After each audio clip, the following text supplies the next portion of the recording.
દેશની નીચલી અદાલતોથી લઈને સુપ્રીમ કોર્ટ સુધી 4 કરોડથી વધુ કેસો પેન્ડિંગ છે, ત્યારે આ ભારણ ઘટાડવા અને પક્ષકારોને ઝડપી ન્યાય આપવા માટે આજે કલોલ દીવાની અને ફોજદારી કોર્ટ ખાતે નેશનલ લોક અદાલતનું સફળ આયોજન કરવામાં આવ્યું હતું। જિલ્લા મફત કાનૂની સેવા સમિતિ દ્વારા આયોજિત આ લોક અદાલતમાં સરકારી ખાનગી બેંકો,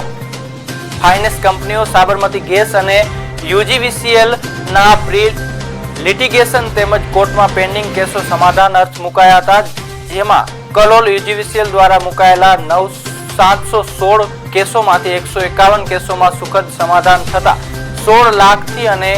એસબીઆઈ બેંકના 6 કેસોમાં 1.31 લાખની રિકવરી થઈ હતી। આ ઉપરાંત પંજાબ નેશનલ બેંક કલોલના એક અકસ્માત વળતર એમએસીટી કેસમાં કોર્ટ ભોગ બનનાર અરજદાર મિથુનભાઈ પરમારને 90 લાખનું ઐતિહાસિક વળતર આપવાનો હુકમ કર્યો હતો, જે વીમા કંપની